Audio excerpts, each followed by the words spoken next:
Welcome back. We have Holly Miner from the K-State Extension Service joining us this morning in studio, and we're going to be talking about food preservation and canning, something that I grew up with a family that did this, but never really learned how to myself. Oh, well, you have a perfect opportunity because we will be offering some canning classes coming up in August. But I'm here today to kind of share with everybody all of the different things that you would need when you are beginning to can. Okay.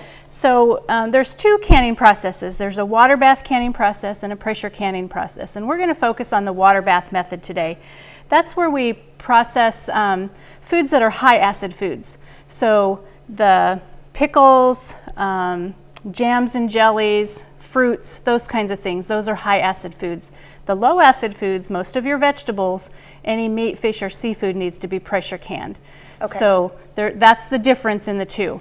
So today we have our water bath canner, which is a staple. We would definitely need to have some kind of a water bath canner or a container that has a rack in the bottom that we can put water in that covers the top of the jars 2 to 3 inches. So that's a mainstay. We have to have that. And then we have other things like our funnel that we would use in our jars to fill our jars up. We have basic cooking things like your measuring cups, your measuring spoons, your liquid measuring cups, spatulas and ladles and those kinds of things, maybe some kitchen shears, a can opener maybe if you're using something else. And then other canning items, we would have our jar lifter, so we can lift our jars in and out of our water without having to get our hands burned. Oh, yeah, for sure. So that's an important tool.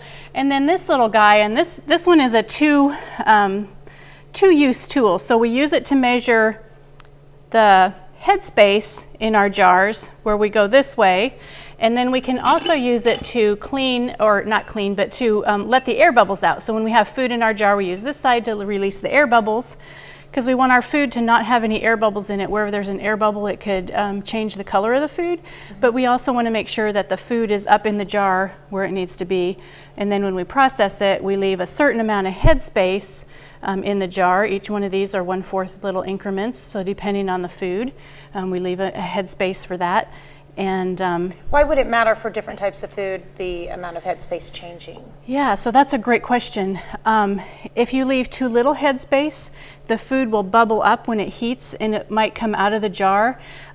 Even though you have the lid on, it can still push up in between the flat, which is this part of the lid, or the ring band, and it's a 2-piece system. So food might squish in between there and cause your lid to not seal properly. Okay. Too little headspace and all of the air is not expelled out of the jar in the processing when it's in the water bath being processed. And we want that air to be expelled out because, like I said, the air causes the food to discolor. So we want the headspace to be correct so there's little air as possible in the jar, and that we are able to avoid having food cause the jar not to seal. Okay. So, yeah. So all of these things, basic Now, if you wanted to cooking. get into canning, where could you find yourself some mason jars? Most any hardware store or any other place that sells canning goods, a lot of discount stores will sell them. Those are pretty easy to find different places. There's a good selection this year in the store. Last year we had trouble finding things, so there's a good selection this year in the stores, so that's good. Other things I really want to point out is our resources. We want to make sure that we're using tested resources. We have some different resources here. The So Easy to Preserve cookbook, the Ball Blue book, and then the home guide, the USDA Guide to Home Canning.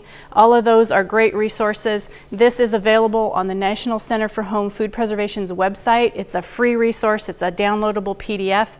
So that's Nice. a great book to get. And then if you come to our canning classes, we have a nice little folder full of all of the PowerPoints and all of the different information that comes along in the class. We have some So Easy some Preserve It Fresh, Preserve It Safe publications that are available on our KSRE website, and those are great resources to use for anybody that's starting out canning, or if you have canned for a while and you just need to have a refresher or an update. A lot of canning information has changed in the last 10 to 20 years, and so we want to make sure people are using the latest updated information And canning is a science. It's important to process every single food that you can, no matter what it is. It should be either water bath canned or pressure canned. So if you're not processing your food in a canner, you can put hot food in a jar and seal it up and it will seal. The seal will pop, but it doesn't mean that the food is safe. So once you've canned your vegetables or your fruit, how long are they safe for? So if you've done everything, you've followed a tested recipe, you've processed it according to the directions using a USDA tested recipe, your jars have sealed like they're supposed to, you've done everything by the book the way you're supposed to, that food can last for many years.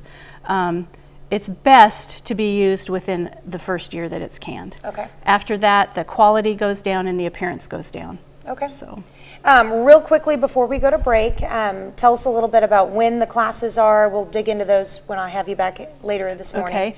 Yeah, I think you have that information that you can put up on your website. So those classes are August 2nd in Altamont and then August 9th and 11th in Girard and Fredonia. Okay. So they will be coming up, and you can, of course, go to your website for more information about the classes and get signed up for those.